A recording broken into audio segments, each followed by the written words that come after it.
The following topic also comes from essaywriter.com, and this is me on a little quest to find out what is being discussed in schools or just in 2023 in general. And this one is about parents versus teachers. Great parenting provides a foundation for any child's life.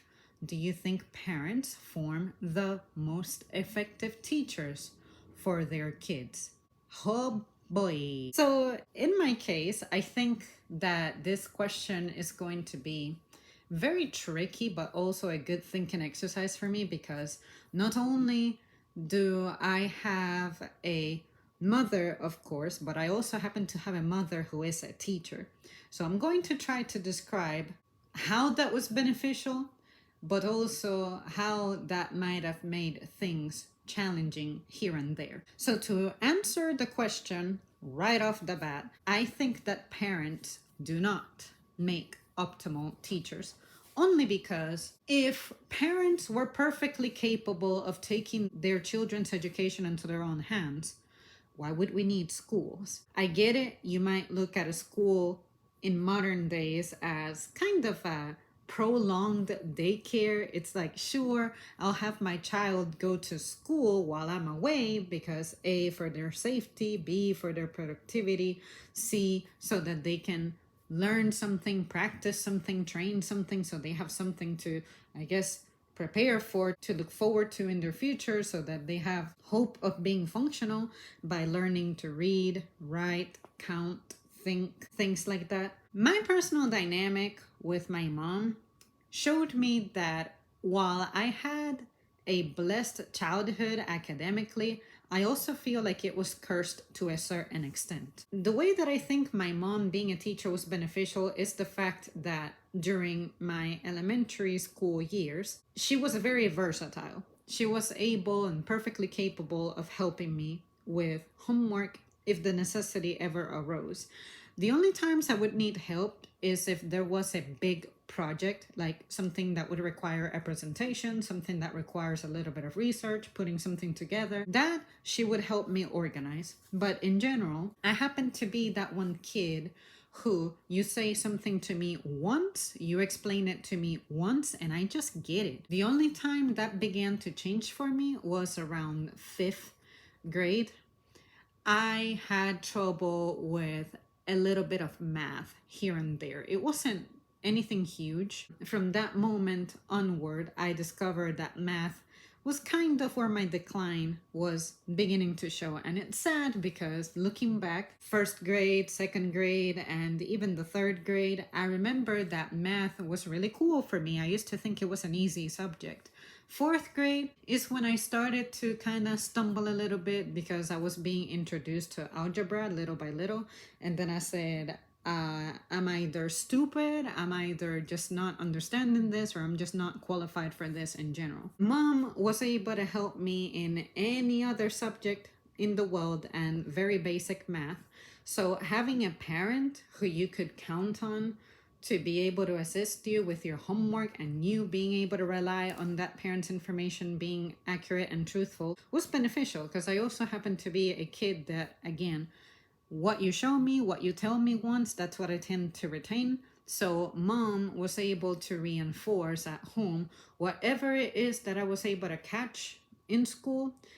And she may observe that maybe there's some link missing with me.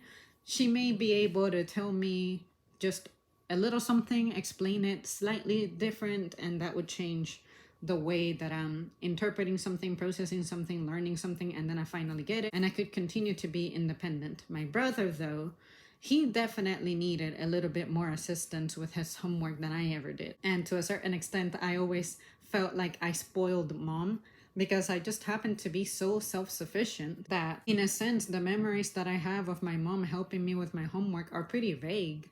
Even at times when she would quiz me on any upcoming test that I may have, and she's like, you actually don't know the answers to this? I'm like, yeah, because I'm not going to memorize this now. I'm going to do it right before bed. And then one evening she was like, You're going to read all of this and you're going to learn it. I'm going to come back in about half an hour and I'm going to quiz you on it. And then sometimes, even if she would flip the question, I could finish answering it before she even finished asking the question. That's how good at retention or bottling things up I would be. Now, the areas where I think her being a parent teacher might have been a little bit to my disadvantage is that there were times in which I felt like it was hard to address my mom outside of the classroom. Okay, we're at home, it's the evening, it may be homework time, but at what time can I talk to my mom and address her in a way that doesn't have to do anything with school? So sometimes I felt reaching her personality outside of her being a teacher was difficult. It's almost like her profession, because it consumed her so much, it's what defined her. And there were times in which, now looking back, I could have benefited more from a mom more than a teacher, because a teacher was continuously being critical. Just every little thing that I did, any little thing that I said, it was always a teaching moment, a teaching opportunity. Now, I'm not sure if that's what responsible parenting is supposed to look like. You're supposed to just be on top of your kids, just beating lessons into them. Or if that happens to be my experience with mom, given that not only is she my mom, but she's also a teacher. It's tricky. I'm glad and grateful that she turned out to be the way that she was, because it happened to be suitable for me. There were instances in which, especially when it comes to my emotional development and my mental development, I wish that I wouldn't have associated my mom as another teacher that's living in my house, because sometimes I felt like my mom as a teacher was judging me more harshly than my actual real teachers ever were. And I guess it's because since she used to teach at the same school that I was attending, then I guess her image is also on the line. Like, it would have been unacceptable for me to have brought anything less than 97% home. So yeah, I think that in the grand scheme of things, in my case, I was lucky.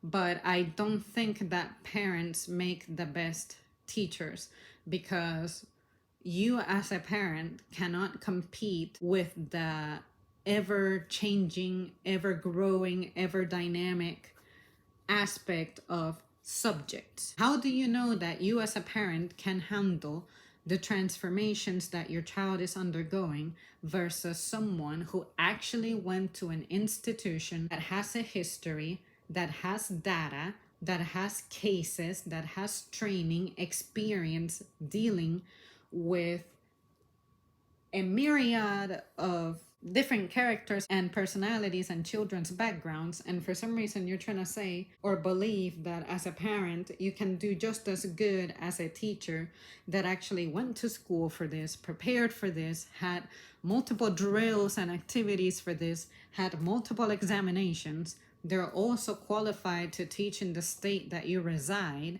things like that. See what I mean? So I think that we gotta keep it real. If you as a parent are not the most gifted and brightest individual, and you're not very versatile when it comes to your subject knowledge, help reinforce what school is teaching, but don't try to confuse your child. Like, understand what your limitations are, understand what your strengths are. And if you happen to be a kid who was good in math and you still remember most of the stuff you did in math, by all means, go ahead and intervene in your child's math homework and help them. Personally, I was good at math when math was happening, because I could bottle up formulas, I could remember that, I could spit them out. But the moment that a problem changed a little bit and maybe I had to put the equation together or whatever it is, I was susceptible to making mistakes sometimes. And there were questions that I would just take my best guess, because plugging and chugging the options were not always going to lead to the right answer. So I accepted that, okay, in math, I'm never going to be able to be perfect. If I can at least take a good guess, I'm good. I know I can pass. But because I had to be a guesser, sometimes I'm afraid that confirms that I wouldn't be qualified to be an exclusive teacher of mathematics for my child. On something like English, though, where I was always able to understand the theme of a story, I could read, I could write essays, I could think critically, I could identify who the characters were, who the main character is, what the point of the story was, what the author is trying to convey, what influenced the author into composing this based on the time period that they came from, yada, yada, yada, all that stuff. Sure, I can do that all day with my child. But even then, even though I feel qualified for such a subject, I still would rely more on the teacher to provide that info so that I can maybe help my child grasp a thing or two. Like if it's a reading comprehension kind of challenge, I'm good at that. I can take a sentence, I can break it down, and I can be like, hey, if the way that this is presented to you doesn't make sense, just whip out the dictionary, break these words down. If you need a thesaurus instead, so that maybe this word in the context it's being used doesn't make sense to you, how about if you replace it with a word that means the same thing but it's just a different word that maybe you can handle better? I have techniques when it comes to that. Now, something like social studies is one of those things that hopefully everything that you're presented is factual. So all you have to do is understand the meaning of the words that are being presented to you. And it's more about how did we get here? What is your role in the community? It's really not a complex subject. To me, the only time social studies became complex is when it was going over the history of other places. Like, I was never good at European history. I was never good at African history. I was never good at Asian history, but I could do US history all day long. And even if nowadays I struggle to maybe remember specific things, like say, what was the battle at Fort Sumter? What was the Battle of Antietam? I don't remember. I don't give a fuck. But if I were to read up on it and have it defined to me, it's like, oh yeah, I remember that. Oh yeah, that led up to this and that and the other. I remember names and things. I just do not immediately remember what it was for, what happened, what that led to, because it's clutter. It's information that I don't use every day. Therefore, why would I want to store that in my brain? But at the very least, once you define it, oh yeah, that's the battle where this and that happened, I'll be like, oh, right. So pick up from there. And then science, of course, is kind of a blend because science is factual, but it also requires a degree of skill, also a degree of mathematics. As much of a science person as I am, I cannot claim expertise on just about any subject out there when it comes to science. If you were to tell me or ask me, hey Zam, explain plate tectonics, I can explain to you a little bit of it, but it's not like I could be specific with it. I don't know the names of all the plates out there. I don't know which ones are divergent, which ones are convergent necessarily. I would have to find clues such as what is a mountain, what's a mountain that's maybe losing height or some shit, and then, gather context from the surrounding areas. But it's not like I can talk about geology endlessly.